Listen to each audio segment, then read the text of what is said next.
Work done by the battery QB, work done by the battery in flowing a Q charge QB होता है, और stored energy कितनी होती है, half QB होती है। ठीक है, मैंने स्टार्ट कर दिया।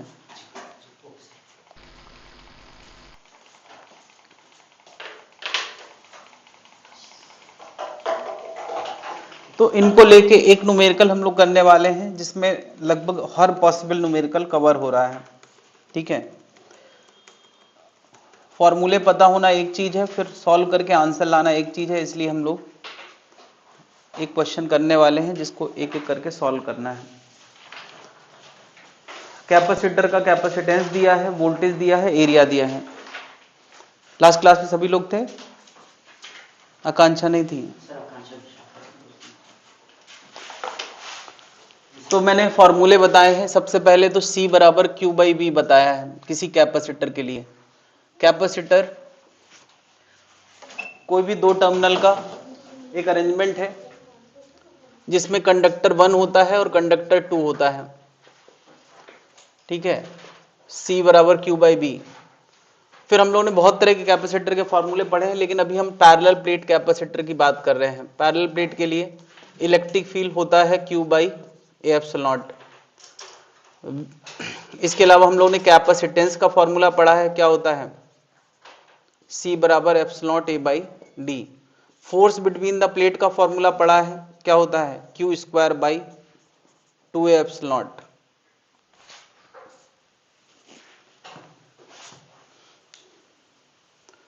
इसके अलावा हम लोगों ने और क्या फॉर्मूला पढ़ा था, एनर्जी स्टोर तो सबके लिए वैलिड है, U बराबर half CV square half Q square by C। जिस बैटरी ने इसको वर्क डन दिया है, वर्क बाई बैटरी क्या होता है,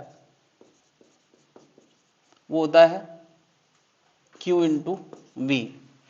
अगर बैटरी ने चार्ज सप्लाई किया है तो plus QV work done by the battery होता है। अगर बैटरी में उल्टी चार्जिंग हो गई है तो क्या होता था, माइनस QV। ये सारे फॉर्मूले हम लोगों ने अब तक पढ़े हैं और वो सब यहां यूज होने वाले हैं। ठीक है, शुरू हो जाए।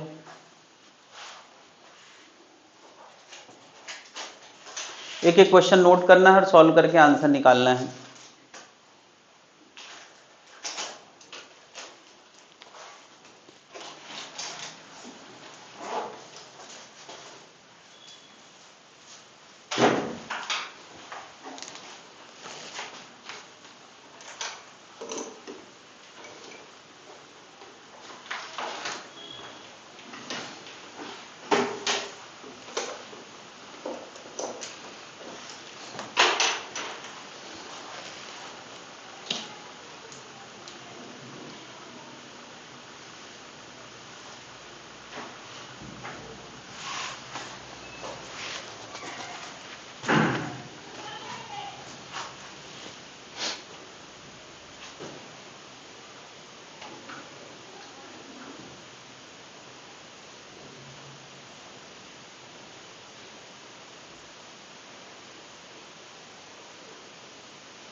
बताया जरा कौन सा फॉर्मूला लगाना चाहिए, चार्ज इन द कैपेसिटर। पहला क्वेश्चन, बैटरी का कैपेसिटेंस दिया है C equal to 5 into 10 to power minus 6 farad. Farad capacitance की यूनिट है। माइक्रो फैरेड दिया है, मतलब 5 इंटू 10 की पावर माइनस 6। जिस बैटरी से इसको चार्ज कराया गया उसका वोल्टेज दिया है 10 वोल्ट, और एरिया ऑफ द प्लेट दे रखा है 2 इंटू 10 की power minus 4 metre square. Standard unit पे सब लिख दिया है। पहला क्वेश्चन है चार्ज ऑन द कैपेसिटर, कौन सा फॉर्मूला लगाओगे,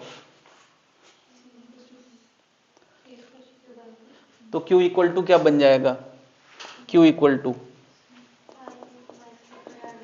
CV, तो C दिया है 5 इंटू 10⁻⁻6 वोल्टेज 10, तो यह आ जाएगा 50 इंटू 10⁻⁻6 कूलाम, जिसको हम लिख सकते हैं 50 म्यूसी।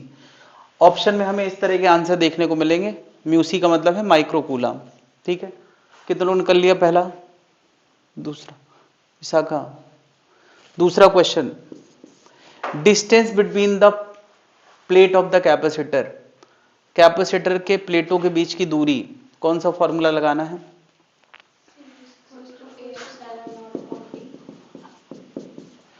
तो डी होगा epsilon A by C.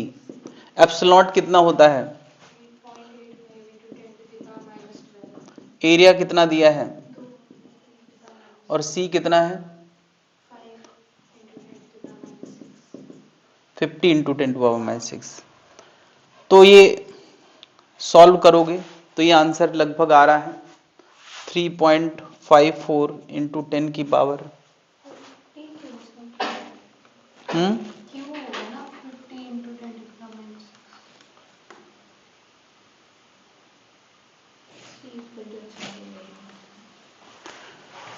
Into 10 की पावर -10। हाँ क्या,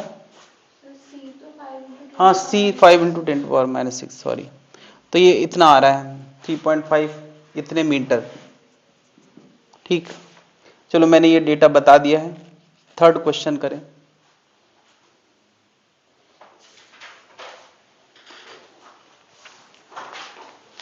एक एक क्वेश्चन नोट करना है, अपना दिमाग लगाना है, आंसर लिखना है।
हाँ भाई, work done by the battery, work done by the battery क्या फॉर्मूला है, Q इंटू वी। तो कितना चार्ज बैटरी ने सप्लाई किया है, 50 इंटू 10⁻⁻6। और कितना वोल्टेज बैटरी का मेंटेन रहा है 10, तो यह आ जाएगा 500 माइक्रो जूल। वर्क डन की यूनिट जूल होती है, क्योंकि ये 10⁻⁻6 में है तो माइक्रो, ये इस तरह से आंसर लिखने का फैशन चल रहा है माइक्रो जूल में। कितने लोगों ने कर लिया है? अगला question, question number 4, energy stored in the capacitor.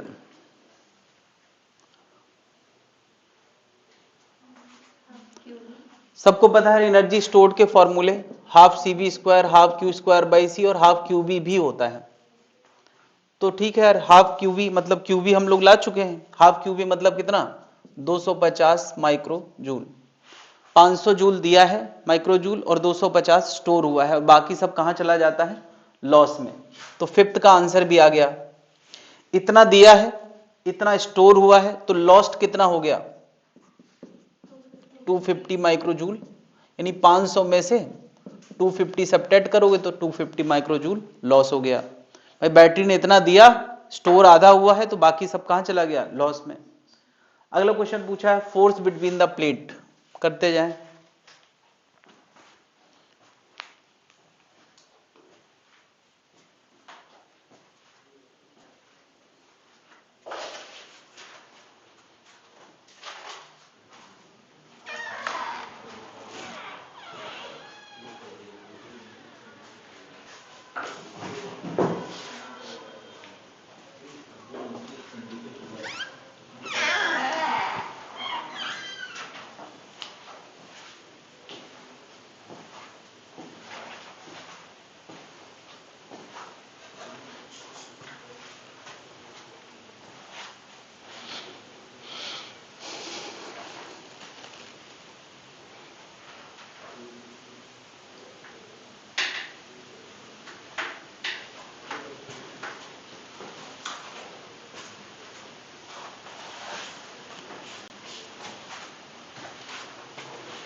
Force between the plate, क्या फॉर्मूला हमने पढ़ा है, Q square by 2a epsilon.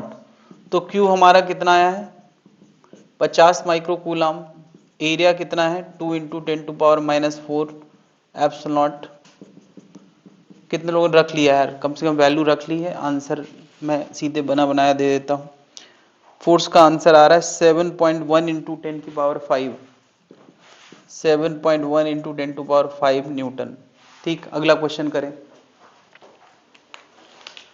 अगला क्वेश्चन क्या कहा गया है कि कैपेसिटर से बैटरी हटा ली गई है। तो बता यार, बैटरी हटा ली गई है तो क्या उसका चार्ज भी चला जाएगा? नहीं। क्वेश्चन में कहा गया यार बैटरी हटा ली गई है और उनके बीच का फासला d से बढ़ा के कितना कर दिया गया है 2d, है ना। तो हमें इस केस में सारे क्वेश्चन आगे के करना है। आगे को क्वेश्चन इस घटना के बाद के पूछे गए हैं। d से दूरी क्या कर दी गई है 2d।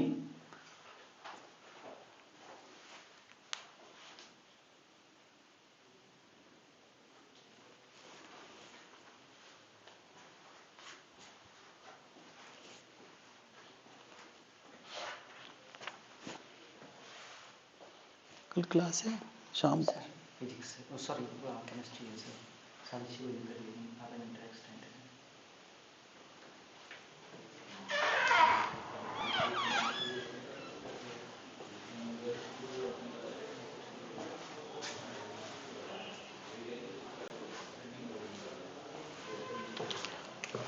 ये इलेक्ट्रोस्टैटिक्स और ग्रेविटेशन का टेस्ट ले लिया जाए, मतलब ग्रेविटेशन तक जितना पढ़ा है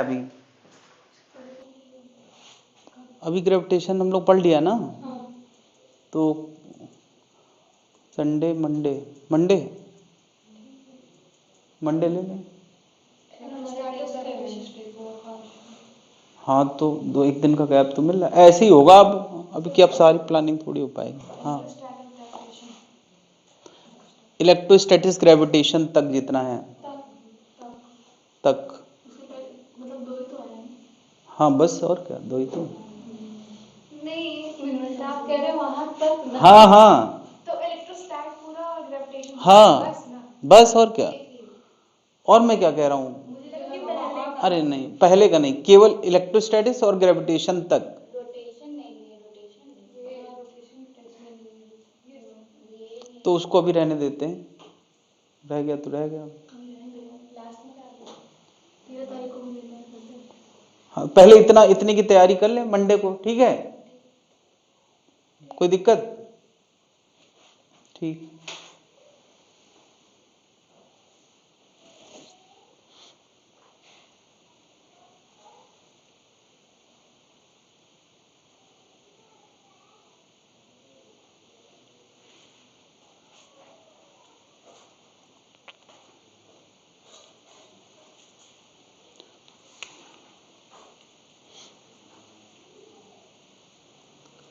तो अगला क्वेश्चन है न्यू कैपेसिटेंस, नया कैपेसिटेंस क्या होगा। तो कैपेसिटेंस का फॉर्मूला हमने क्या पढ़ा है, एप्सिलॉन ए बाई डी। ठीक है, क्या बदल गया है, डी बदल गया है। मुझे बता, पहले डी कुछ हुआ करता था डी, तब कैपेसिटेंस कितना था, तब कैपेसिटेंस 5 माइक्रोफैरड था, है ना। ये क्या एप्सिलॉन ए बाई डी की वैल्यू थी, और ये डी अब कितना हो गया है 2d। तो क्या लगता है नया कैपेसिटेंस कितना हो जाएगा, अगर नीचे वाली चीज डबल हुई है तो c हाफ हो जाएगा। अरे सोच के देखो, पिछली बार ये एप्सिलॉन ए बाई डी इतना था, तो इसकी जगह हम क्या रख सकते हैं 5/2, तो ये कितना आ गया 2.5 माइक्रोफैरड। कितना निकल लिया यार, नहीं कर पाया अभी। अगला क्वेश्चन है नया चार्ज कितना आ जाएगा ये करने के बाद। नया चार्ज वही रहेगा, क्योंकि बैटरी हटी है तो कहीं से चार्ज ना आ सकता है ना जा सकता है, यानी नया charge 5 micro coulomb, 50 micro coulomb पहले भी था वही रहेगा। नया वोल्टेज क्या हो जाएगा, नया वोल्टेज क्या हो जाएगा, तो क्या वोल्टेज में अंतर आएगा, नया वोल्टेज हम नए चार्ज V बराबर Q बाई सी होता है, तो Q वही रहा, C क्या हो गया है, आधा। सोचो Q वही रहा, C बदल के कितना हो गया है 2.5 माइक्रोफैरेड। तो अब ये वोल्टेज का आंसर क्या आ जाएगा, ये आ गया है 20 वोल्ट। ये तुम्हें समझ आना चाहिए कि नीचे C अगर आधा हो गया है तो वोल्टेज डबल हो जाएगा, यानी पहले 10 वोल्ट था तो अब कितना हो जाएगा 20 volt. Next question, new potential energy of the capacitor. अब कैपेसिटर में कितनी एनर्जी स्टोर है, सॉल्विंग के वक्त यहां कर दिया करिए, बताएं। नई स्टोर्ड एनर्जी कैपेसिटर की कौन से फॉर्मूले से निकाली जाए, हाफ QV से कर सकते हैं। नया Q भी पता है और नया वोल्टेज भी पता है तो हाफ QV लगा सकते हैं। हाफ नया Q कितना है 50 माइक्रो, नया वोल्टेज कितना है 20 वोल्ट, तो हम ला सकते हैं ये आएगा 500 माइक्रो जूल। कंफर्म करें जरा, half Q square by C भी कर सकते थे, half Q square by C भी कर सकते थे। हाफ Q यानी 50 माइक्रो स्क्वायर बाई 20 माइक्रो, तो ये आ जाता 2500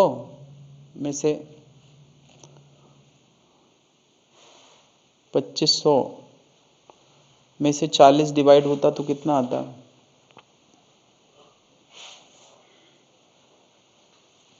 कुछ गलती हो रहा है।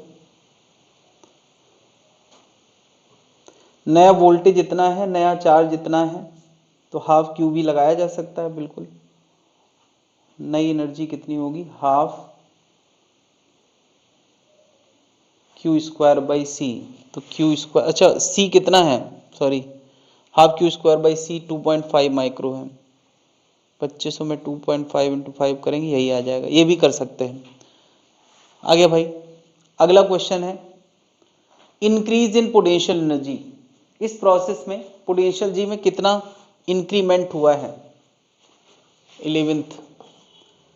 फिर डेल्टा यू पूछा है, फाइनल माइनस, तो फाइनल एनर्जी कितनी है 500 माइक्रो जूल, इनिशियल कितनी है 250 थी शुरू में, तो अब कितना इंक्रीमेंट हुआ है 250 माइक्रो जूल। एक और क्वेश्चन पूछा है, ओके, इंक्रीज इन पोटेंशियल जी। चलो ये क्वेश्चन हटा देते हैं, अभी एक और क्वेश्चन मैं लिख रहा हूं, वर्क डन बाय एजेंट, नहीं ठीक है, energy lost, work done by agent अगर निकाला जाए तो F/S करेंगे, ठीक है। इतने क्वेश्चन कर लिए, इतना बहुत है।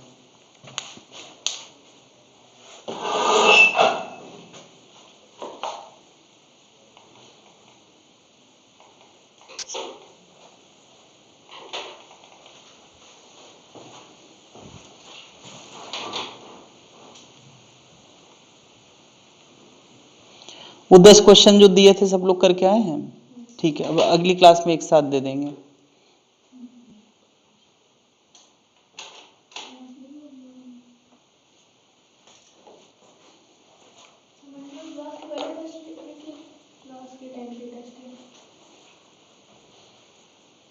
क्लास के टाइम पे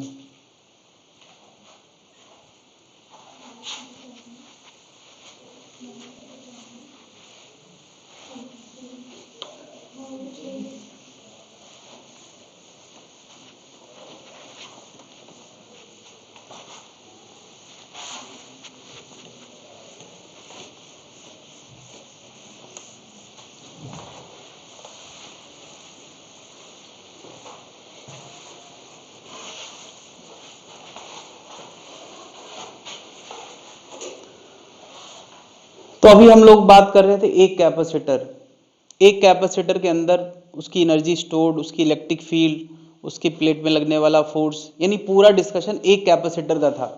और अभी हम बात करने वाले हैं एक से ज्यादा कैपेसिटर की, यानी एक सर्किट ऑफ कैपेसिटर की। एक से ज्यादा कैपेसिटर अगर इन्वॉल्व है और उसको बैटरी से जोड़ा है तो कहां कितना चार्ज जाएगा वो बात करने वाले हैं। तो किसी भी सर्किट में जैसे ऐसे मैंने सर्किट बनाया है, बहुत सारे कैपेसिटर कनेक्ट किए हैं।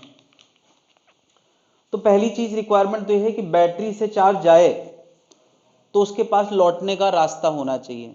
मतलब कि अगर सोचो मैं यहां से कट कर दूं सर्किट को, तो ना ये चार्ज भेजेगा ना यहां से चार्ज लौटेगा, क्योंकि बैटरी कभी अपनी इम्बैलेंसिंग नहीं करती। मतलब पॉजिटिव एंड जितना चार्ज भेजता है, निगेटिव एंड को रिटर्न में उतना चार्ज वापस चाहिए। बेसिकली हमें कहना चाहिए बैटरी के अंदर का जो केमिकल है ना, वो कभी अपनी इम्बैलेंसिंग नहीं करता है। एनोड को जितना चार्ज भेजता है एक हाथ से, दूसरे हाथ से कैथोड से उतना चार्ज खींच लेता है।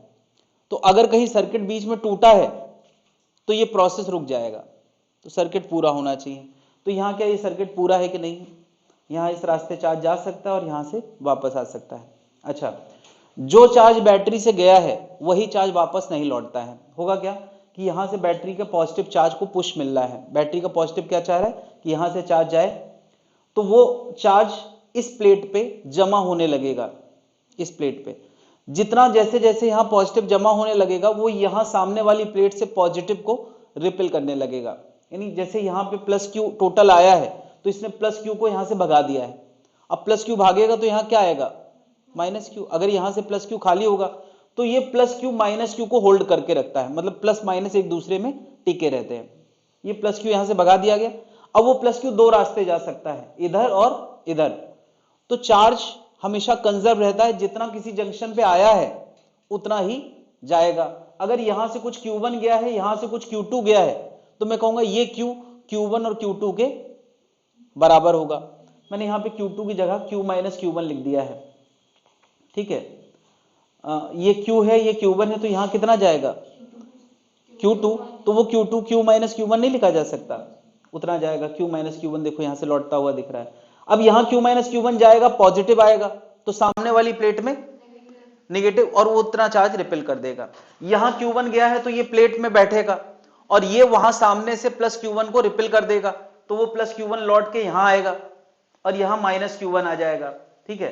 तो फिर यहां कितना आया होगा यार? यहां से अगर Q1 भगाया गया है तो वो Q1 इस प्लेट पे बैठेगा, फिर यहां से प्लस Q1 भेज दिया जाएगा, तो यहां Q1 माइनस Q1 यहां भी आएगा। इस तरीके से चार्ज क्या यहां से Q1 लौटा, यहां से Q माइनस Q1 मिलके क्या हो गया? Q। जितना भेजा गया था उतना लौट आया कि नहीं? तो यार इस प्रोसेस में पहला चीज तो है चार्ज कंजर्वेशन। जो नियम काम करते हैं उसमें पहली चीज क्या है? Charge conservation. चार्ज कंजर्वेशन क्या मतलब है कि जितना किसी जंक्शन पे चार्ज आएगा उतना जाएगा।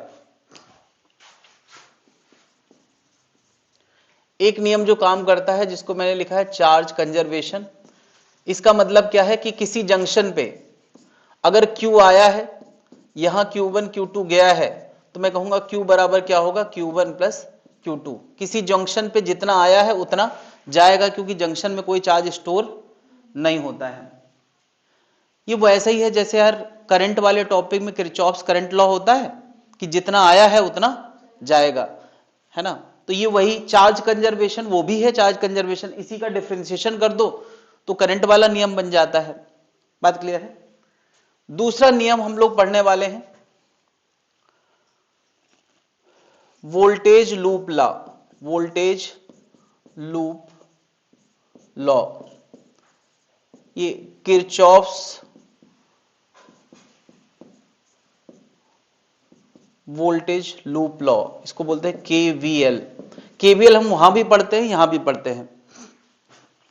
Kirchhoff's voltage loop law. तो ये समझाने के लिए मैं ये सर्किट यहां बना देता हूं।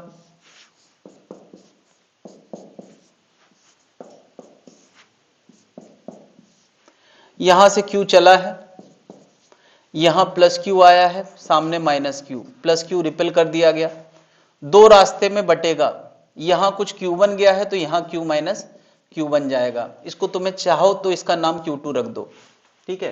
क्या Q1 Q2 मिलके कैपिटल Q होगा तो Q2 को हम Q माइनस Q1 भी लिख सकते हैं। जनरली हम लोग क्या करते हैं, ज्यादा अननोन ना इन्वॉल्व कराना पड़े तो उन्हीं दो वेरिएबल में ही सब कुछ आगे बढ़ा देते हैं। पता यार यहां Q1 आ गया तो सामने क्या आएगा? सामने माइनस Q1 आएगा और यहां से Q1 भगा दिया जाएगा। यहां प्लस Q1 आएगा तो माइनस Q1 सामने आएगा और यहां से प्लस Q1 रिपेल कर दिया जाएगा।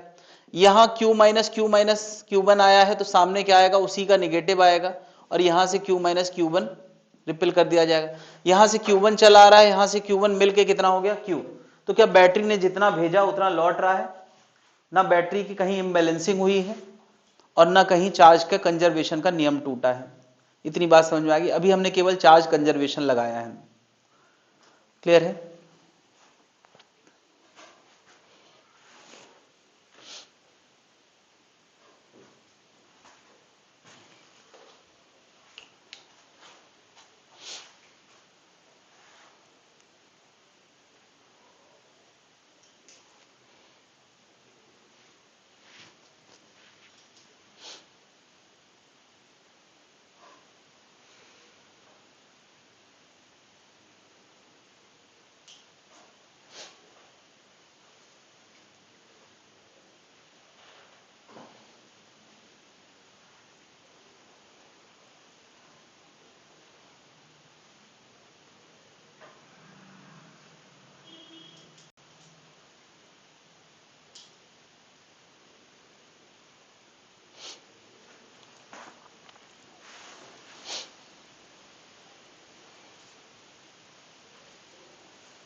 तो अब यार वोल्टेज लॉ क्या है?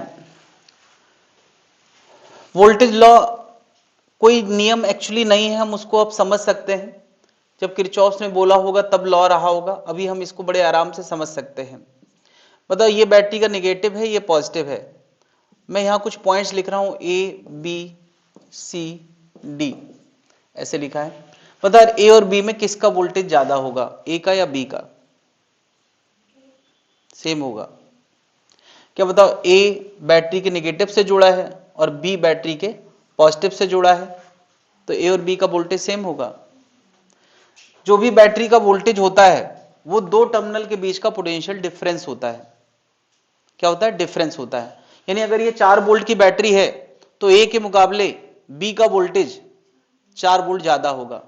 क्या मैं लिख सकता हूं यार, बी का वोल्टेज ए के मुकाबले वी ज्यादा होगा? इस बात पे किसी को कोई आपत्ति है?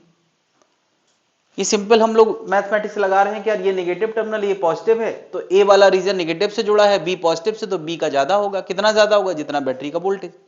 अब मुझे बताओ बी और सी में कहां का वोल्टेज ज्यादा होगा? तो यार बी और सी एक ही वायर से कनेक्टेड हैं, और जब तक कनेक्शन एक वायर से है तो बी और सी में कोई वोल्टेज का अंतर नहीं होगा। मैं कहूंगा सी बराबर क्या होगा? बी होगा।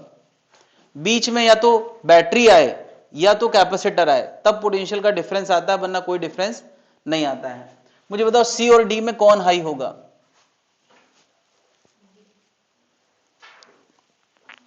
सी हाई होगा या डी हाई होगा? दोनों सेम होंगे। क्या दोनों वायर से जुड़े हैं? बीच में कैपेसिटर है जिसके अंदर चार्ज है, और कोई कैपेसिटर जिसमें चार्ज हो उसका भी अपना वोल्टेज होता है Q बाई C1। मान लिया ये C1 है, नहीं होता? क्या V बराबर Q बाई C पढ़ा है क्या हम लोगों ने? नहीं। C बराबर Q बाई V पढ़ा है, तो V बराबर क्या होगा? Q by. तो क्या इतना वोल्टेज इसके दोनों टर्मिनल में आया है, कौन हाई है? ये हाई है, ये लो है। तो बता C और D में कौन हाई है? C हाई है। तो C के वोल्टेज से अगर मैं कैपेसिटर का घटा दूं कितना? Q बाई C1, तो ये कहां का वोल्टेज आ जाएगा? D का। क्या इस बात पे किसी को आपत्ति है? C के वोल्टेज में से अगर हम कैपेसिटर का घटा देंगे तो कहां का आ जाएगा? D का। मुझे बताओ D और A में कहां का वोल्टेज ज्यादा है?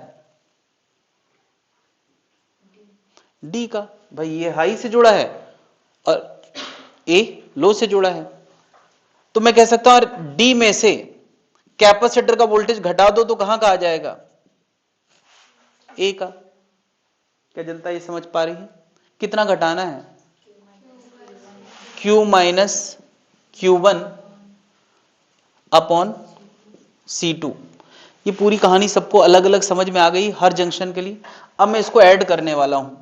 क्या जब ऐड करेंगे तो ये सारे टर्म लेफ्ट आएंगे और ये सारे टर्म कहां आएंगे, राइट आएंगे, और लेफ्ट राइट आपस में कैंसिल हो जाता है कि नहीं। तुम देखो यार, VA से खत्म होने वाला है, VD VC VB ये सब खत्म होने वाले हैं। नहीं, मैं फिर भी VA को खत्म नहीं कर रहा हूं, ऐसे लिख रहा हूं, बस थोड़ी देर में खत्म कर दूंगा। VA बराबर क्या बचा इधर, इधर बचा VA plus V minus Q by C1 minus Q1 by C2। अभी मैं VA कैंसिल कर दूंगा तो ये क्या पूरा सम जीरो आ जाएगा। किरचॉफ्स का वोल्टेज लॉ यही है। क्या लॉ है कि किसी लूप के across algebraic sum of voltage क्या होता है।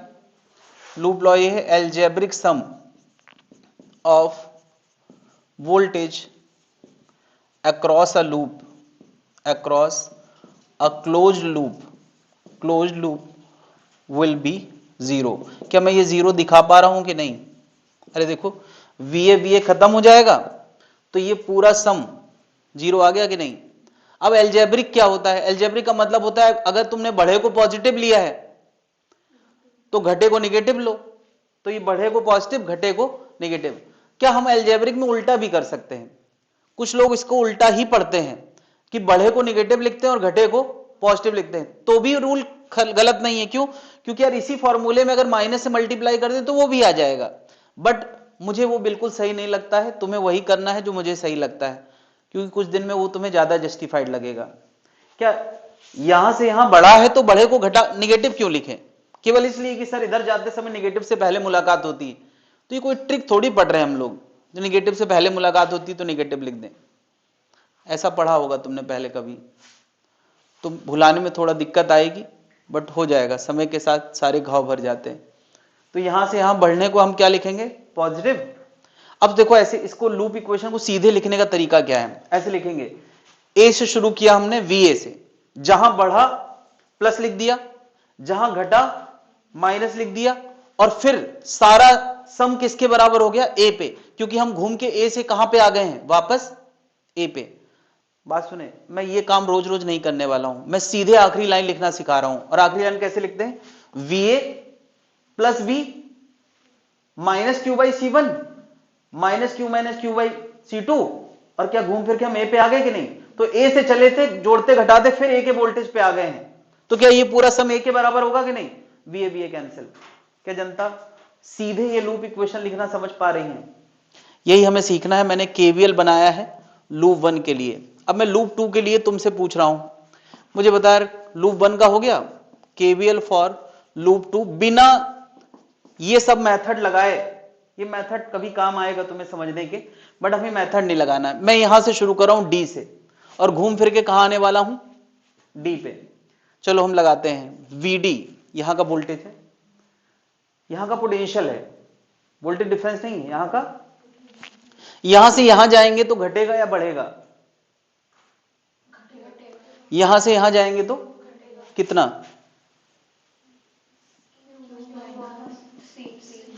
फिर यहां आ गए, यहां से यहां में क्या अंतर आएगा, कुछ नहीं। यहां से यहां में कितना घटेगा, Q1 बाई C4।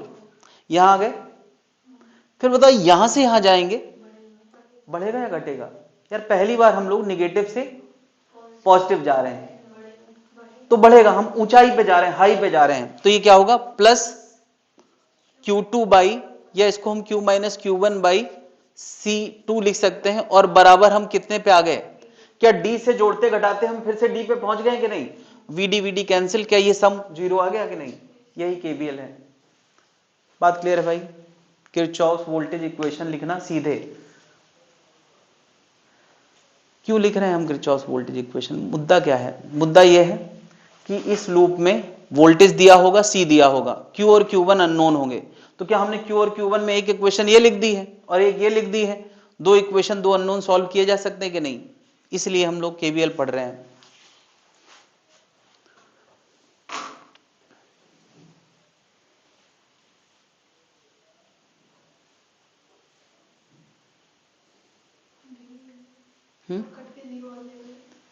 सब कट के क्यों, केवल BD BD कट गया, तो ये पूरा अलजेब्रिक सम 0 आ गया।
एक मैंने एग्जाम्पल दिया है, बिल्कुल इसी स्ट्रक्चर का है, केवल KVL की प्रैक्टिस के लिए, ताकि जो अभी मैंने पढ़ाया है वो और मजबूत हो जाए।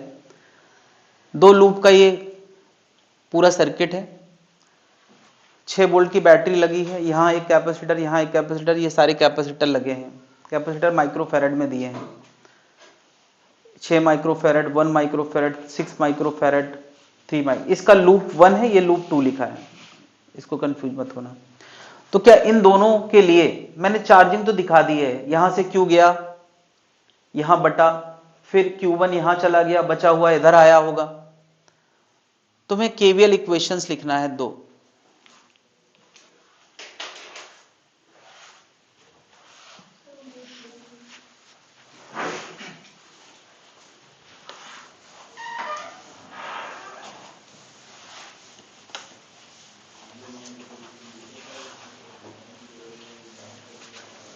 और उसको सॉल्व करके Q और Q1 के आंसर भी लाना है।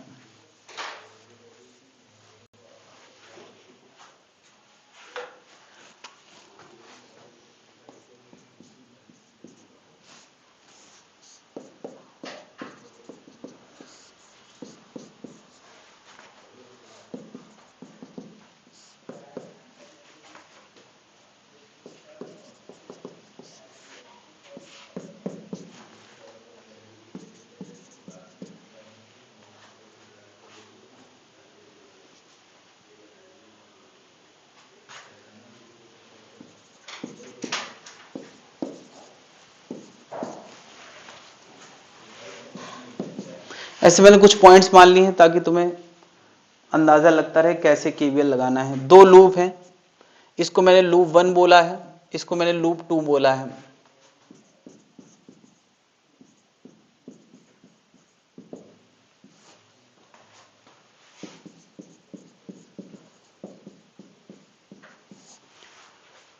चार्जिंग हर बार की तरह मैंने यहां से Q निकाला, Q लौटा दिया है। यहाँ प्लस Q आया होगा, माइनस Q इसने Q भेज दिया होगा, वो 2 जगहों पे बटेगा। यहाँ Q आएगा तो यहाँ Q माइनस Q आएगा, यहाँ उसी का माइनस होगा, यहाँ प्लस Q आएगा, यहाँ minus Q, plus Q, minus Q, Q भेज दिया गया, यहाँ से Q माइनस Q आ रहा है, मिलके Q हो गया। ये काम हमने पहले भी किया था। कैपिटल Q और स्मॉल q 2 अननोन है, तो 2 इक्वेशन बनाना है, एक लूप 1 से और एक लूप 2 से। जिसकी इक्वेशन बन जाए मुझे दिखाए। लूप इक्वेशन दिखाना है सबको।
शुरू करो कहीं से, यहां ए से शुरू करके VA प्लस समथिंग माइनस और आखिरी में उसको VA के बराबर लिख देना है।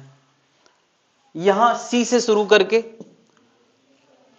सारा सम VC के बराबर लिख देना है। यहां से VA कट जाएगा, यहां VC कट जाएगा, बस जोड़ना घटाना है जैसे पिछली बार किया था।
हाँ भाई, जरा मिलाएं।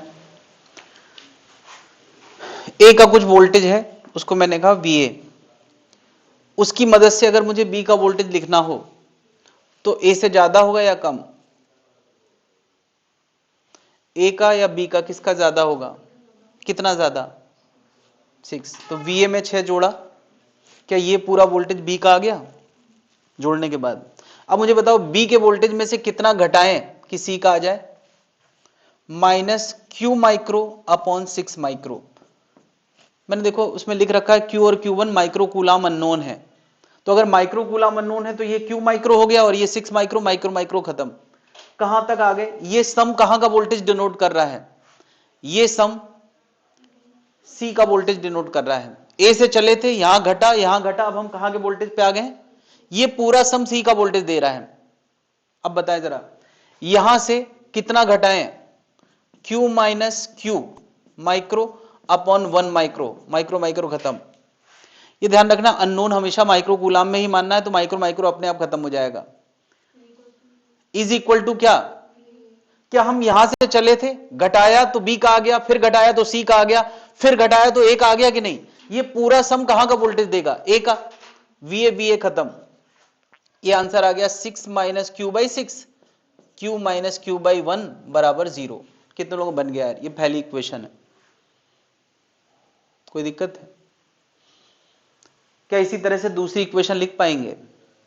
अब C से शुरू करके C तक पहुंचना है, लिख के दिखाएं जरा।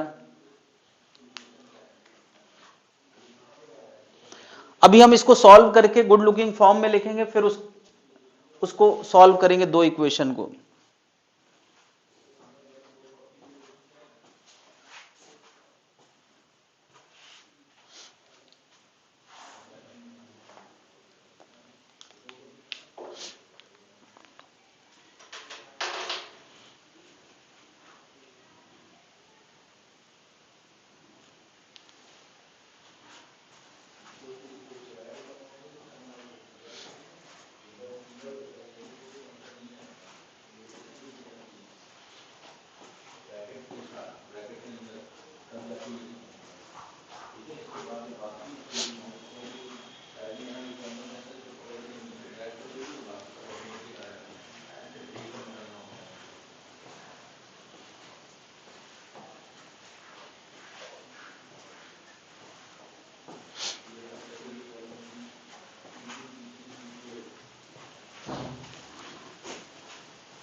लिखा सी वाला VC लूप कहां बनाया, नहीं बनाया। VC से यहां आएंगे तो 6 कब आया, ये कोई बैटरी है क्या? एक बात तो समझ पा रहे हो ना कि बैटरी और कैपेसिटर के सिंबल में क्या अंतर है। ये 6 वोल्ट की बैटरी है और ये 6 माइक्रोफैरड का कैपेसिटर है। जिसमें बराबर साइज की प्लेटें दिखाई दे जा रही हैं वो कैपेसिटर है।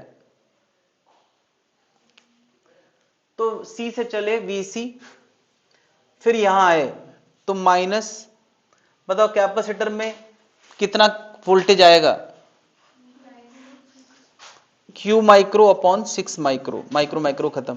ये मैं बार बार नहीं करूंगा, अभी थोड़ा देर के लिए कर रहा हूं ताकि तुम्हें समझ आए कि माइक्रो क्यों खत्म हो गया। यहां आ गए, क्या इस सम को हम D का वोल्टेज लिख सकते हैं? C से कुछ घटा तो ये क्या आ गया, D का वोल्टेज। अब मुझे बताओ यहां से यहां माइनस Q/3, ये कहां का वोल्टेज आ गया, ये पूरा सम A का वोल्टेज दिखा रहा है। फिर यहां से यहां जाने पर बढ़ेगा या घटेगा,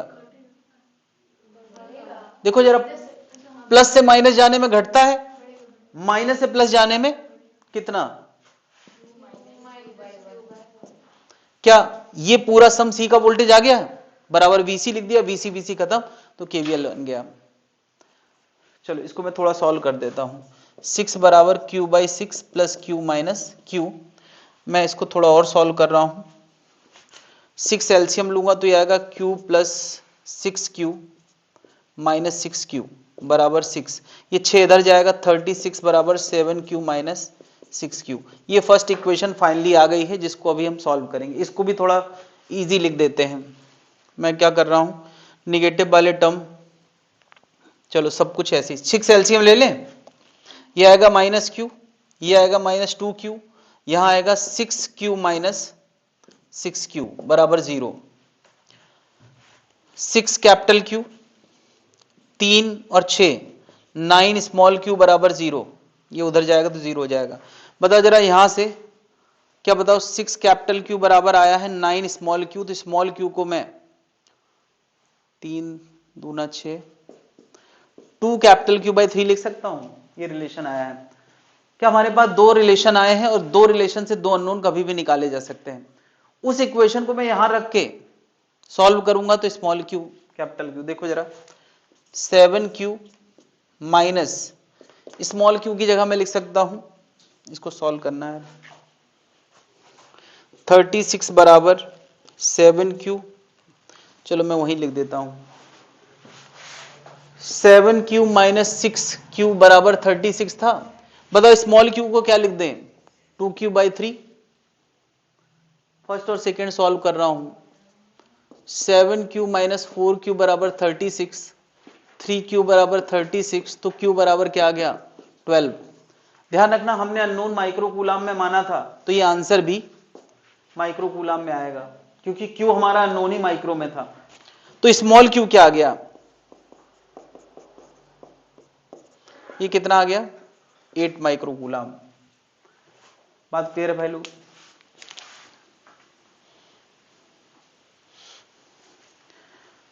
क्या मैंने कैसे KVL लगाया है नजर आ रहा है सबको।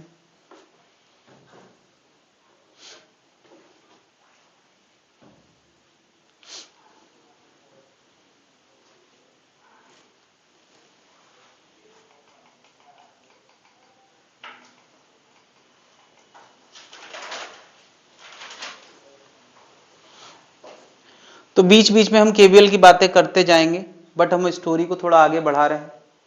ये आंसर अगर आ गया है तो मैं आगे बढ़ूं। किसी स्टेप में कोई दिक्कत है तो बताएं। यहां 2 KVL 2 अननोन, दोनों इक्वेशन सॉल्व करके आंसर निकाल दिया है। ऑब्वियसली यार इतने बड़े क्वेश्चन हमें नहीं करना पड़ेंगे, लेकिन ये वो लास्ट टूल है जिससे सब कुछ एक्सप्लेन हो जाता है, इसलिए ये टूल समझना जरूरी है।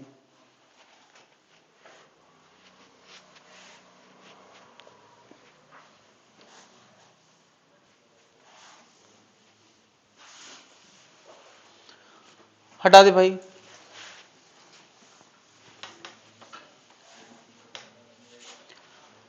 सीरीज कॉम्बिनेशन क्या होता है, अगर कैपेसिटर इस तरह से कनेक्टेड हैं,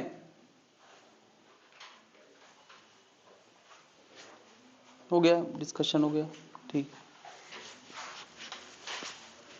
कैपेसिटर इस तरह से कनेक्टेड है कि इन कैपेसिटर के एक किनारे पे हाई वोल्टेज जुड़ने वाला है और दूसरे किनारे पे लो वोल्टेज। ऐसी कोई बैटरी किसी ने लगा दी है, ठीक है। तो क्या जैसे ही हम बैटरी लगाएंगे तो इससे प्लस क्यू चलेगा और वो इससे होता हुआ फिर फ्लो होता हुआ वापस लौट आ जाएगा बैटरी को? नहीं। क्या हम कह सकते हैं सीरीज कॉम्बिनेशन में हर कैपेसिटर को जाने वाला चार्ज है ना, charge on each is same?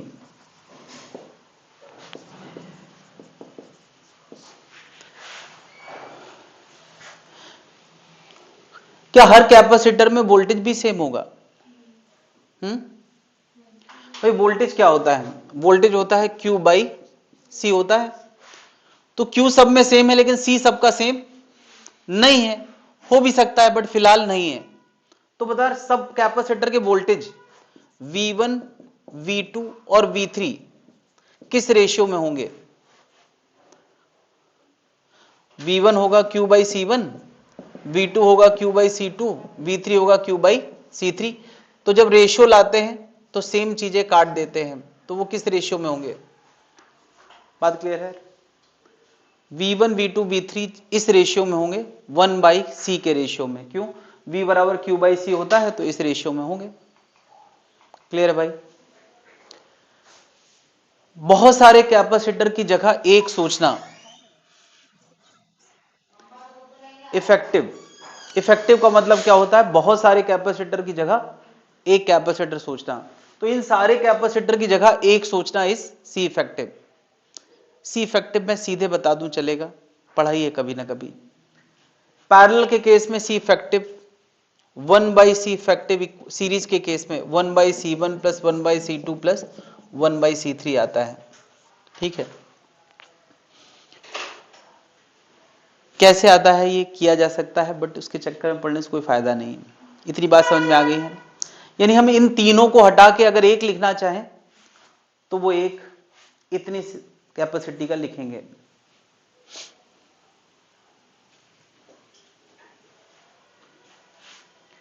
अच्छा मुझे बताओ, अगर सेम कैपेसिटर सीरीज में जुड़े हैं कुछ 1 2 3 ऐसे n कैपेसिटर, सबका कैपेसिटेंस सेम है, सी इफेक्टिव कितना होगा? सी इफेक्टिव क्या होगा? अरे 1 by C effective equal to 1 by C plus 1 by C, ऐसा ऐसा कितने बार? n times. तो ये कितना हो गया? 1 by C, 1 by C, 2 by C, फिर तीसरा जोड़ोगे तो 3 बाई सी, तो ये क्या बन गया? n by C. तो सी इफेक्टिव कितना आ गया? c by n। ये बात सीधे याद रहे तो अच्छा है। यानी c और c के दो कैपेसिटर जोड़ेंगे तो c इफेक्टिव, c और c के दो जोड़ेंगे तो c इफेक्टिव c बाई 2, 3 जोड़ेंगे तो, ये बात हमें सीधे याद रहना चाहिए सीरीज के केस में। दो कैपेसिटर C1 C2 है, A और B के अक्रॉस C इफेक्टिव क्या आएगा?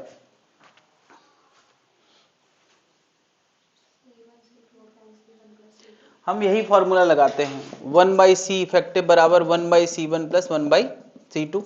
C1 C2 एलसीएम ले लेंगे तो यहां C2 यहां C1 आएगा। ये 1 बाई सी इफेक्टिव का आंसर है, तो सी इफेक्टिव का आंसर क्या आएगा? C1 C2 upon. यार दो वाला डिस्कशन अक्सर आता है इसलिए हमें ये भी याद रखना चाहिए। मेन फॉर्मूला ये है, इसको डबल डब्बे में रख देते हैं, उसी से ये एक्सप्लेन होता है, उसी से वो भी एक्सप्लेन होता है, सब कुछ उसी से एक्सप्लेन हो रहा है।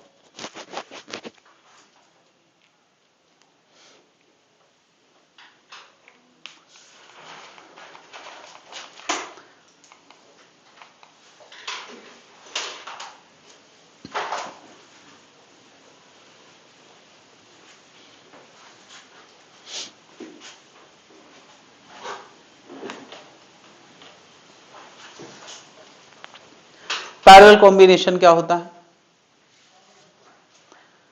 कैपेसिटर इस तरह से कनेक्टेड है कि उनके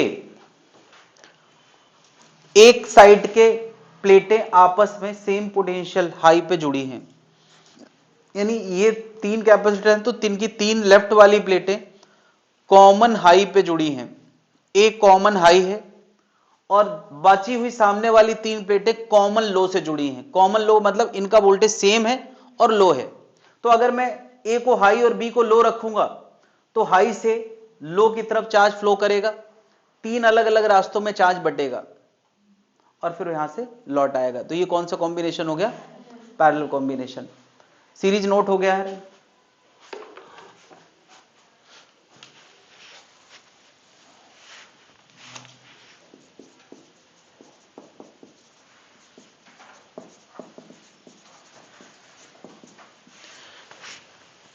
क्या पैरेलल कॉम्बिनेशन में सब में चार्ज सेम जाएगा? नहीं, मगर पैरेलल कॉम्बिनेशन में जो कॉमन बात है कि जो भी वोल्टेज डिफरेंस हमने ए और बी के अक्रॉस लगाया है वो इसको भी उतना ही मिलेगा, इसको भी। यानी मैं क्या कह सकता हूं, potential difference across each is same. Potential difference सबके अक्रॉस सेम है। ए का जो वोल्टेज है वो 3 को मिल रहा है, बी को जो मिल रहा है बचे हुए 3 प्लेटों को मिल रहा है, तो जो भी डिफरेंस है दोनों के बीच में वो सबका एक जैसा है। Q1, Q2, Q3 जनरली अलग अलग होंगे। क्यों? क्योंकि हमने फॉर्मूला पढ़ा है Q बराबर क्या? C इंटू, पढ़ा है कि नहीं? अब बताओ तीनों कैपेसिटर को V सेम मिल रहा है मगर C सेम थोड़ी है, तो अगर V सेम है तो Q किस रेशियो में होगा बताओ? यहां हम Q1 is to Q2 is to Q3 की बात कर सकते हैं, क्योंकि Q1, Q2, Q3 सेम नहीं होगा बल्कि किस रेशियो में होगा? C1, C2 और C3 के रेशियो में। लॉजिक समझ में आ रहा है? क्यों? किसी भी कैपेसिटर का चार्ज Q बराबर CV होता है कि नहीं? तो अब वोल्टेज तो सबका सेम है, इसलिए V कट जाएगा, केवल क्या आएगा? C1, C2, C3 के रेशियो में।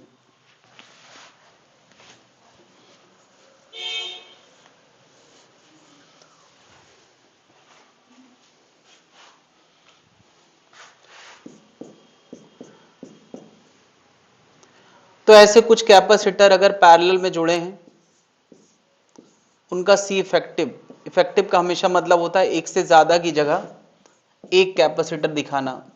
कितना होता है? C1 plus C2 plus C3। यानी हम इन सबको हटा के एक दिखा सकते हैं, that will be C1 plus C2 plus C3।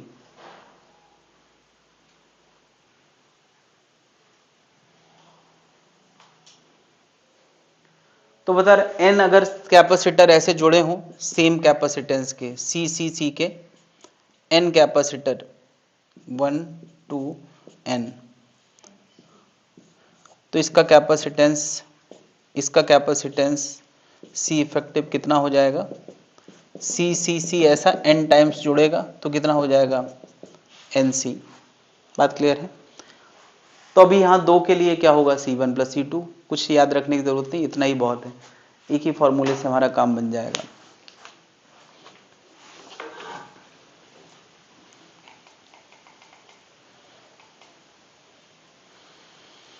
तो हम लोगों ने यार बहुत सीरीज पैरेलल पहले पढ़ रखा है। क्यों करते हैं हम लोग सीरीज पैरेलल? पढ़ते क्यों हैं? ताकि हम एक से ज्यादा कैपेसिटर के अरेंजमेंट को रिड्यूस करके छोटा सर्किट देख पाएं। बहुत बड़े सर्किट को रिड्यूस करके हम बहुत छोटा सर्किट देखना चाह रहे हैं, इसीलिए हम लोग सीरीज पैरेलल पढ़ते हैं। ठीक है, सीरीज और पैरेलल दोनों कंडीशन मैंने बता दी है। एक बड़ा सा सर्किट मैंने यहां दिखाया है। जब भी कभी इफेक्टिव कैपेसिटेंस पूछा जाता है तो सबसे पहले तो ये बताया जाएगा किन 2 पॉइंट के बीच में। मैंने कहा इस पॉइंट और इस पॉइंट के बीच में इफेक्टिव कैपेसिटेंस बताना है। वो 2 पॉइंट का मतलब होता है कि मैं बैटरी कहां लगाने वाला हूं। जैसे मैंने कहा इस ए और बी के बीच में इफेक्टिव कैपेसिटेंस बताओ, तो इसका मतलब मैं कह रहा हूं कि इसके अक्रॉस बैटरी लगाया जाए तो उसको कितना सी महसूस होगा। क्या बिना ये बताए कि किसके अक्रॉस सी इफेक्टिव है क्वेश्चन नहीं पूछा जा सकता? पूछा जा सकता है। ये जरूर बताया जाएगा कि किन 2 पॉइंट के बीच में हम इफेक्टिव कैपेसिटेंस बताना है। ठीक है, अब इफेक्टिव कैपेसिटेंस सोचने के लिए सबसे पहली चीज तो यह है कि मन में बहुत फास्ट हम लोगों को यह सोचना है कि चार्ज कैसे फ्लो करेगा। तो चार्ज हमेशा हाई पोटेंशियल से फ्लो करता करता कहां की तरफ जाता है? जैसे पहाड़ से नदी हमेशा मैदान की तरफ और फिर समुद्र की तरफ भागती है, यानी हाई से। तो सबसे सोचो कि ये एक एंड है और ये एक एंड है, तो इनमें से कोई एक को हाई सोच लो। ऊपर को हाई सोच लेते हैं और नीचे को क्या? तो क्या यहां हाई से नदी चलेगी, यानी चार्ज यहां से चलेगा। तो क्या यहां से चार्ज चलेगा, उसको दो रास्ते मिलेंगे। हर वो रास्ता जिससे वो समुद्र में जा सकता है वो जाएगा। ये ए पहाड़ है और बी क्या है? समुद्र। तो क्या यहां से चार्ज चला, क्या इस रास्ते समुद्र जाया जा सकता है? तो यहां से चार्ज जाएगा, यानी चार्ज यहां से स्प्लिट होगा। दूसरा, क्या इस रास्ते जाया जा सकता है? यहां भी स्प्लिट होगा। क्या इसके बाद यहां स्प्लिट होके जाया जा सकता है? बिल्कुल, यानी यहां से चार्ज चलेगा, यहां स्प्लिट होगा, फिर यहां से जाने वाला यहां स्प्लिट होगा, फिर यहां से जाने वाला यहां स्प्लिट होगा, और फिर फाइनली यहां से लौट के वापस कहां जाएगा? सबको जाना कहां है? ए से चलना है और बी पहुंचना है। क्या बात समझ में आ गई?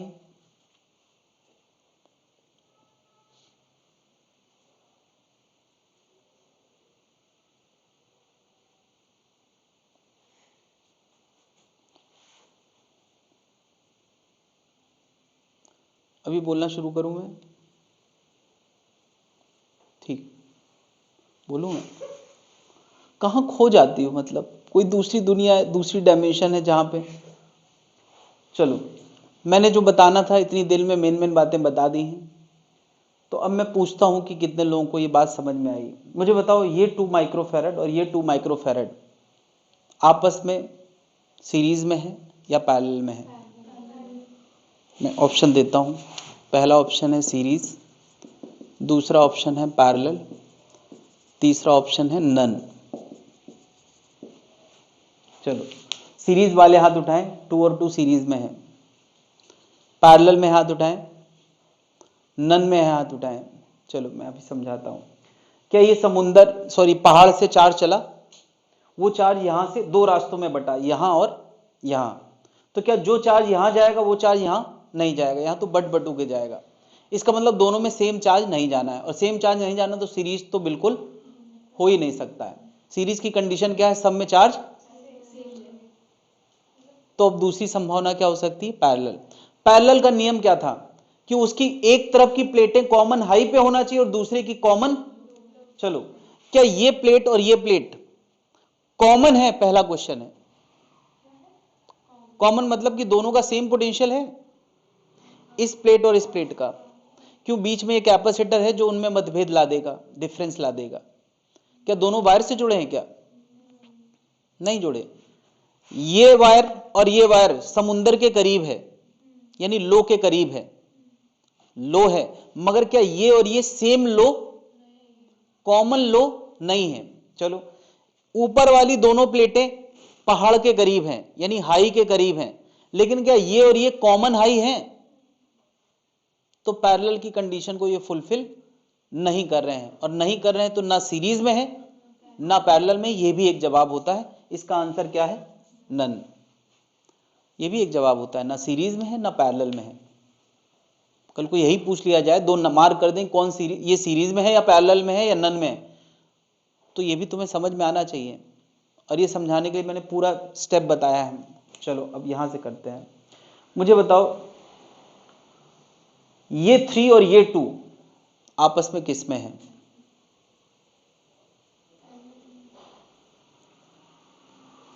पैरेलल वाले, सीरीज वाले हाथ उठाएं। ये 3 और ये 2 सीरीज में हाथ उठाएं, पैरेलल में है हाथ उठाएं, नन में है हाथ उठाएं। क्या? तीन ही तो है, चौथा क्या? चौथा क्या? नहीं आ रहा, कोई तो ऑप्शन ही नहीं है भाई। मैंने बताया अभी अभी सीरीज क्या होता है, पैरेलल क्या होता है, तो बस हो गया। अब तुमसे मैं पूछ रहा हूं कि तुमने कितना ध्यान से सुना। सीरीज के लिए चार्ज सेम होना चाहिए, पैरेलल के लिए एक तरफ की प्लेटें कॉमन हाई पे और दूसरी तरफ की प्लेटें कॉमन लो पे होना चाहिए। तो ये सीरीज की कंडीशन को फॉलो कर रहा है? हाथ उठाएं।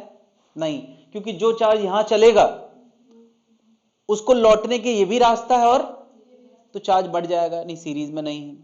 पैरेलल में है?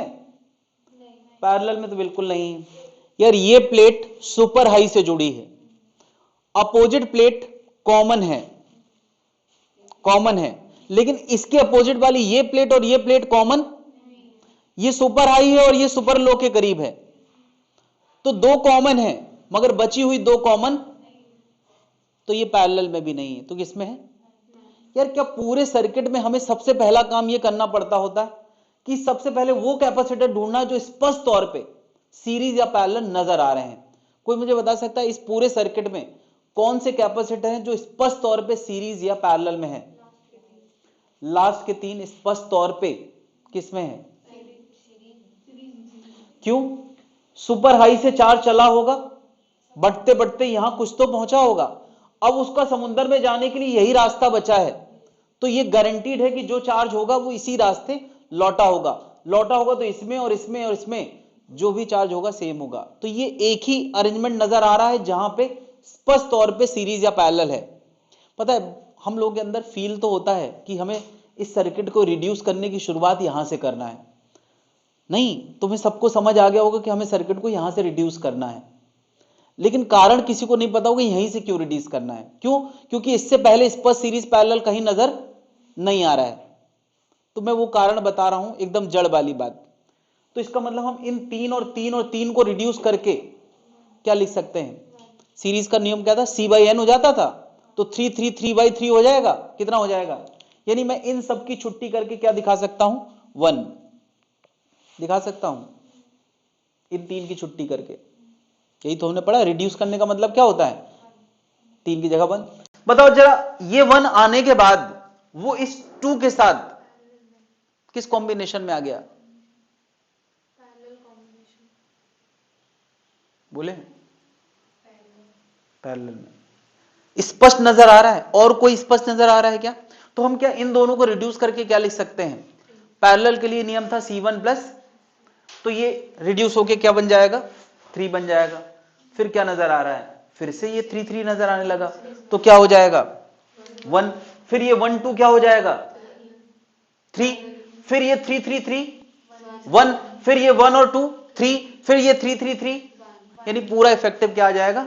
1। क्या बात समझ में आ रही? रिड्यूस कहां से करना है उसके लिए पहले ये सोचना पड़ेगा स्पष्ट तौर पे पहला कौन नजर आ रहा है। क्या जनता समझ गई है? तो ये पूरा डायग्राम बना लो, रिडक्शन डायग्राम बनाते रहना। आंसर 1 माइक्रोफैरेड है, आंसर लिख दो।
रिडक्शन कहां से करेंगे? तो यहां ऐसा एक गोला बना लो पेन से, इतना इतना, ठीक है, ताकि तुम्हें पता रहे कि यहां से रिडक्शन स्टार्ट करना है। ठीक है, क्लियर हो गया? चलो अब मैं एक और डायग्राम दिखा रहा हूं। एक्स मतलब पहाड़ जहां से नदी चलेगी और नदी समुद्र ढूंढते हुए चलेगी। तो एक रास्ता तो ये है जो फिर से बट रहा है, फिर यहां से जाने वाला 2 में बट रहा है, यहां से लौटेगा, यहां से लौटेगा, यहां से लौटेगा, यहां से लौटेगा, समुद्र में आ गया। ऐसी तो नदी बढ़ती है। तो नदी यहां से चली, एक धार इधर, एक धार इधर, क्या ये धार सीधे समुद्र को मिल गई? क्योंकि ये कॉमन है, ये पूरा ही समुद्र से जुड़ा है। यहां जाने वाली धार के फर्दर 2 स्प्लिट हुए और इसकी धार के 2 स्प्लिट हुए और फिर वो यहां से समुद्र में सब मिल गया। क्या ये भाव मन में आ गया है? सबसे पहले तो मन में यही भाव चलना चाहिए। अगर हमारे मन में ये नहीं चल रहा है तो सीरीज पैरेलल मुश्किल आ जाएगा, तो सोच ही नहीं पाओगे। चलो, एक्स और वाई के बीच में हमें इफेक्टिव बताना स्पष्ट तौर पे। मुझे बताओ, ये 200 और 100 आपस में किस में है?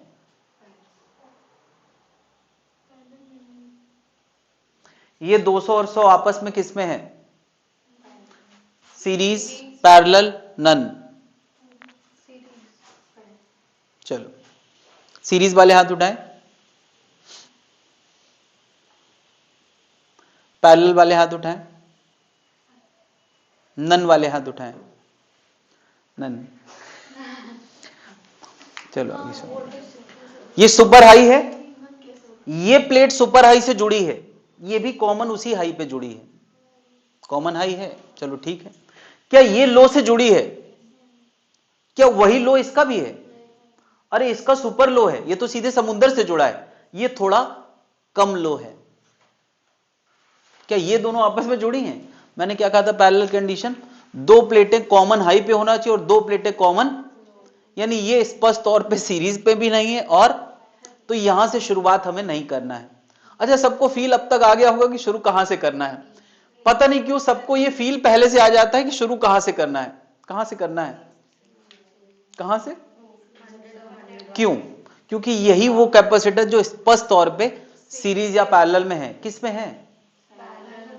देखो, इनकी नीचे वाली दोनों प्लेटें सुपर लो यानी समुद्र से जुड़ी हैं, ऊपर वाली सुपर हाई तो नहीं है लेकिन हाई है, वो हाई के क्लोज है, तो ये स्पष्ट तौर पे किस पे है?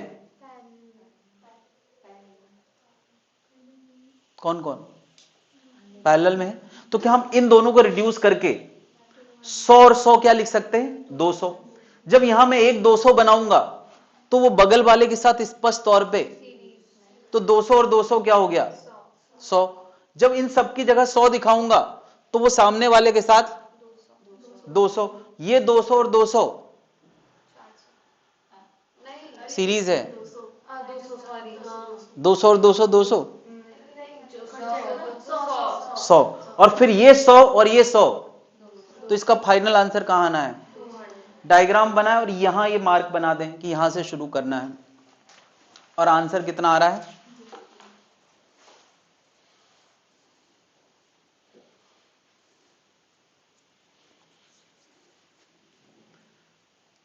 हमें यार ये भी पता करना पड़ेगा यहां से क्यों शुरू नहीं करना है, और वो जवाब मैं यही दे रहा हूं कि ना स्पष्ट सीरीज है ना स्पष्ट पैरेलल, तो हम कैसे शुरू कर सकते हैं?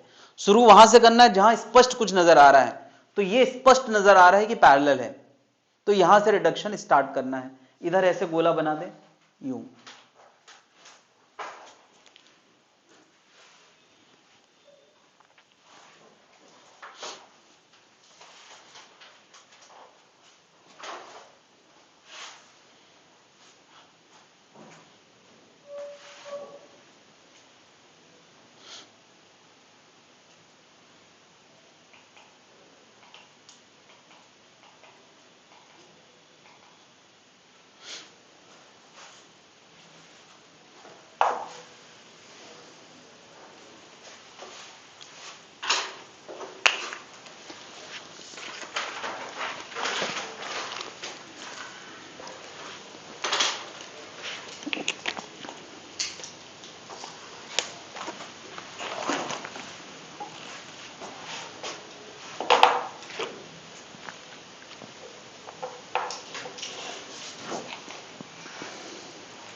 चलो, सीरीज पैरेलल के डिस्कशन को हम पॉज करते हैं, इस पे क्वेश्चन मिलेंगे।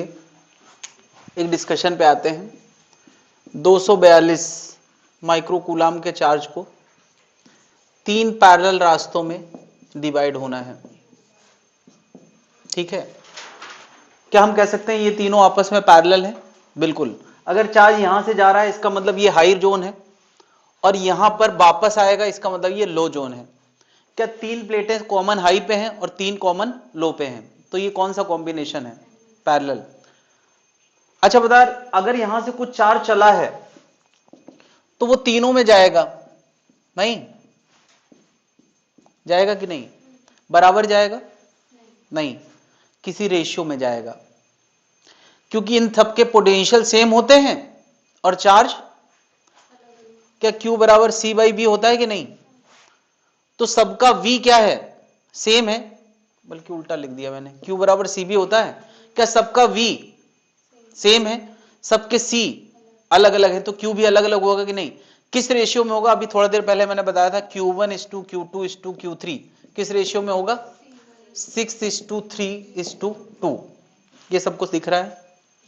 अब जरा एक याद करें, बचपन में हम लोगों ने एक प्रैक्टिस करी थी कि वो दूध में पानी की मिलावट या ऑयल की मिलावट, ऐसा कुछ ऑयल की मिलावट, रेशियो वाले क्वेश्चन हुआ करते थे बचपन में, कि किसी चीज को कुछ रेशियो में डिवाइड करना। मान लिया 200 रुपए है और 1:3 में डिवाइड करना है।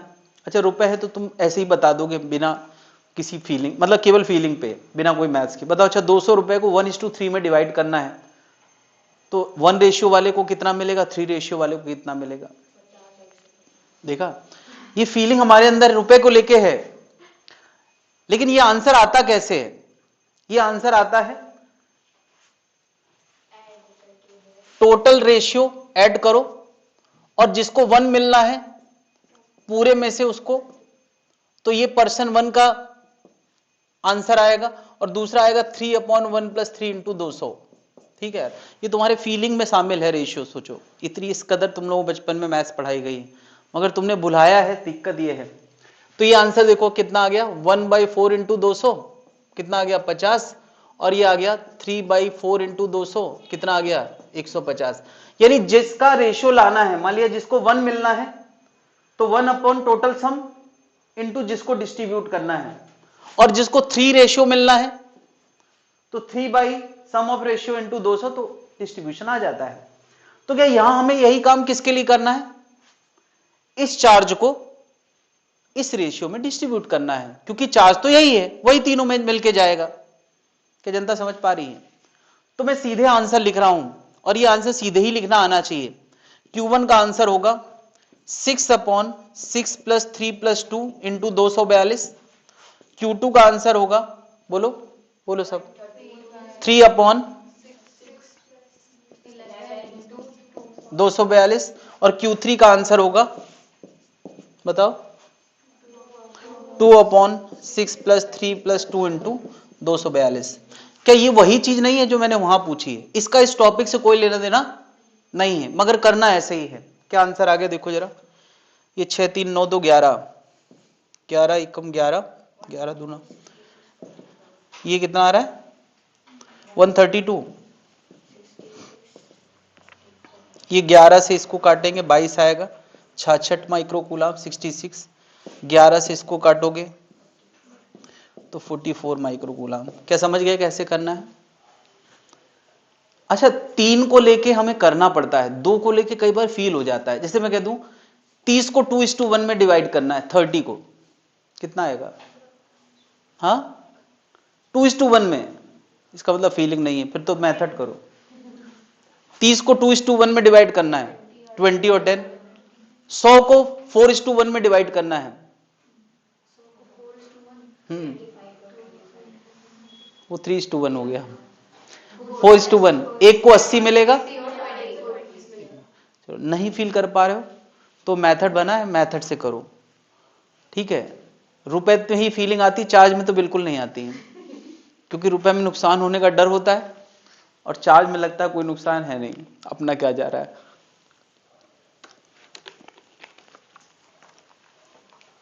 तो ये ऐसे करेंगे, अगर ऐसा कोई क्वेश्चन होगा तो ऐसे करेंगे।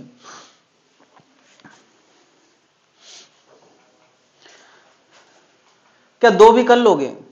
200 कूलाम को 1:3 में डिवाइड करना हो तो क्या आएगा?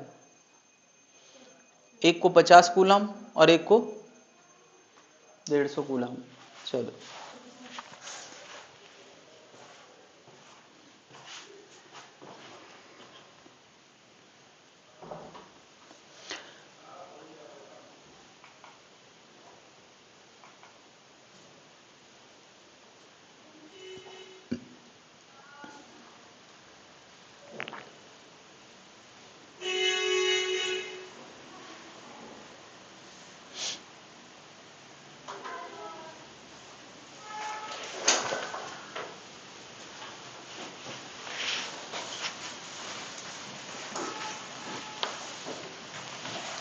अभी मैं क्या कर रहा था, चार्ज को पैरेलल में डिस्ट्रीब्यूट कर रहा था, और अब मैं कह रहा हूं कि ये 24 वोल्ट की बैटरी है, यहां 3 कैपेसिटर लगे हैं। क्या बता, इन तीनों में मिला के कितना पोटेंशियल डिफरेंस आने वाला है? ऑब्वियसली 24। क्यों? क्योंकि ये तीनों कैपेसिटर का 24 है, तो तीनों मिला के कितना वोल्टेज डिफरेंस आने वाला है? 24। इसमें कुछ V1 आएगा, इसमें कुछ V2 आएगा, कुछ V3 आएगा, लेकिन एक बात गारंटीड है कि V1 V2 V3 मिला के कितना होगा? क्यों? जितना यहां बढ़ेगा उतना यहां घटेगा, तभी तो वो लूप में जीरो वाली कंडीशन फुलफिल होगी। यानी 24 बराबर V1 plus V2 plus V3 है। अब मुझे बताओ V1 V2 V3 किस रेशियो में होगा? यहां मुझे बताओ, क्या जो भी चार्ज आता है वो सब में चार्ज सेम जाता है? क्या हमने पढ़ा है V बराबर Q बाई सी? तो अगर Q सब में सेम जाएगा तो V किस रेशियो में होगा? 1 by C1, 1 by C2, 1 by. यार ये बहुत ऐसा रेशियो देखना सबसे गंदा काम होता है इनवर्स में। हम चाहते हैं कि रेशियो को सिंपल देखें ऊपर ऊपर, तो जब भी कभी यार ऐसा बन जाए तो हमें किसी नंबर से मल्टीप्लाई करना चाहिए जिससे सिंपल रेशियो आ जाए। ये इनवर्स वाला नहीं चले। कौन सा नंबर, कोई भी नंबर रेशियो में कोई भी नंबर मल्टीप्लाई कर दो उससे रेशियो नहीं बिगड़ता। क्या ये जानते हैं कि नहीं? 1:2 को अगर कोई 2:4 लिख दे तो उससे कोई फर्क नहीं पड़ेगा। क्या इसमें किस नंबर से मल्टीप्लाई करें? 12 से। तो ये आ गया 1 2 3। ये ज्यादा बढ़िया लग रहा है। तो रेशियो जब अभी ऐसा गंदा वाला है तो हम पहले सिंपल रेशियो बना दे। क्या अब 24 वोल्ट को इसी रेशियो में डिवाइड करना है? तो मैं सीधे आंसर लिख रहा हूं। V1 बताओ क्या होगा? 1/1 प्लस 2 प्लस 3 इंटू 24। V2 कितना होगा? 2/1 प्लस 2 प्लस 3। ये वही रेशियो का डिस्ट्रीब्यूशन है जो मैथ्स में हमने बचपन में पढ़ा है। इसका टॉपिक से कोई लेन देना, लेकिन ये मेथड हमें लगाना है। 3/1 प्लस 2 प्लस 3 इंटू 24। देखो यार, पहला आंसर क्या गया? 5 1 6 4 वोल्ट। दूसरा क्या आ गया? 8 वोल्ट। तीसरा कितना आ गया? कंफर्म करें जरा, क्या 12 8 4 मिला के 24 हो रहा है कि नहीं? समझ गए कैसे करना है? ये बेस्ट मेथड है। इसके अलावा कुछ भी करोगे तो ज्यादा टाइम लगेगा। इसमें हमें कुछ सोचने नहीं है।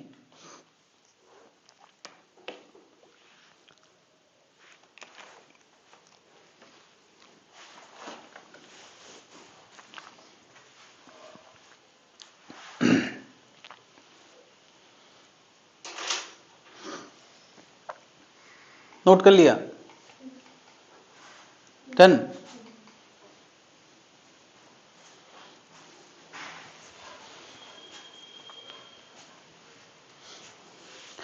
अब जरा हम लोग एक क्वेश्चन पे वापस आते हैं जिससे आज की शुरुआत हुई थी, केवीएल की।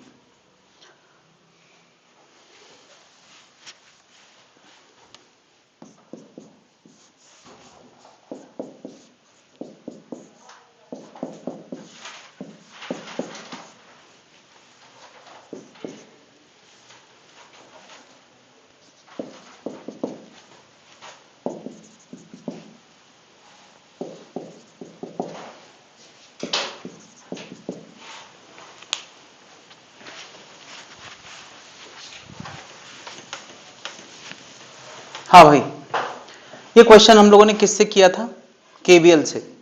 बट मैंने क्यों किया था कि उस समय केवीएल के अलावा कुछ जानते ही नहीं थे। तो वो आखिरी हथियार है जो हमें यूज करना है, लेकिन आखिरी हथियार तो आखिरी में यूज करना होता है। मैंने पहले इसलिए बताया ताकि तुम्हें केवीएल समझ में आ जाए। क्या यहां पे चीजें अगर बेटर तरीके से हो सकती तो हमें आखिरी हथियार यूज नहीं करना है। सबसे पहले तो हमें सर्किट को रिड्यूस करना चाहिए। क्या इस बैटरी को बहुत सारे कैपेसिटर नजर आ रहे हैं, लेकिन इनको रिड्यूस करके हम एक दिखा सकते हैं कि नहीं? शुरुआत कहां से करें? सबको नजर आ रहा है? ये पॉजिटिव है, यहां से चलेगा, ये पहाड़ है, समुद्र ढूंढता हुआ एक रास्ता ये है, एक रास्ता ये है, यहां सब मिल जाएगा। तो बताओ कहां से स्पष्ट कुछ नजर आ रहा है? क्या ये दोनों स्पष्ट तौर पे किस में है? ये दोनों स्पष्ट तौर से किस पे हैं? अक्सर हमें ऊपर नीचे पैरेलल नजर आता है, बट ये क्लियर कर ले, जो चार्ज इसमें जाएगा वही ये भले कैसा नजर आ रहा है, दोनों किसमें है, सीरीज में नहीं। तो बता 6 को रिड्यूस करके, 6 और 3 को रिड्यूस करके हम क्या दिखा सकते हैं, 2 आएगा। चलो 2 आ गया। एक क्या है, 1 है, यहां कितना है 6। क्या इसको और रिड्यूस कर सकते हैं हम लोग, क्या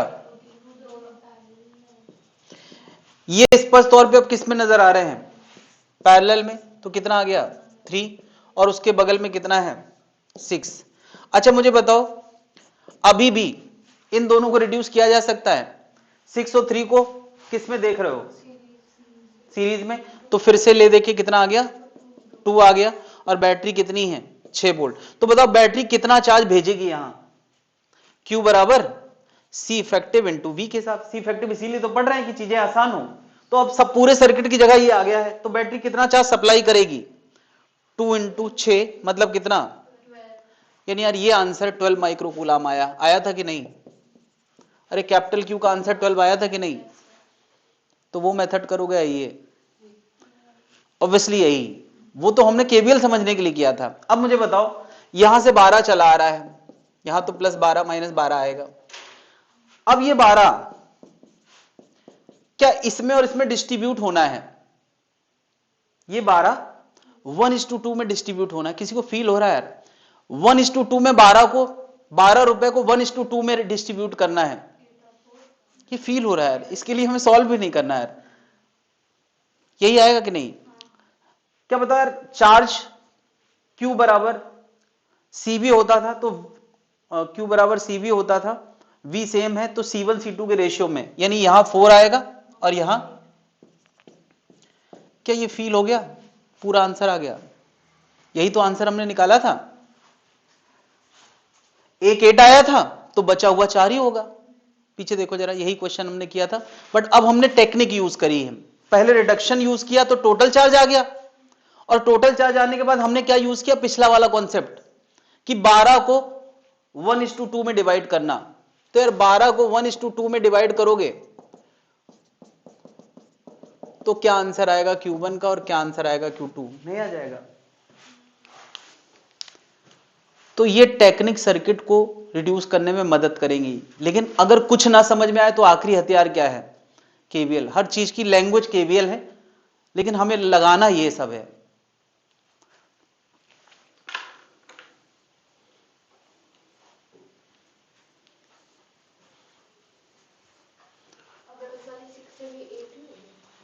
हाँ मुझे बताओ, ये दोनों सीरीज में है ना, तो ये पूरी ब्रांच में ही 8 जा रहा है, तो इसका मतलब इसमें भी 8 जा रहा है और इसमें भी 8 जा रहा है।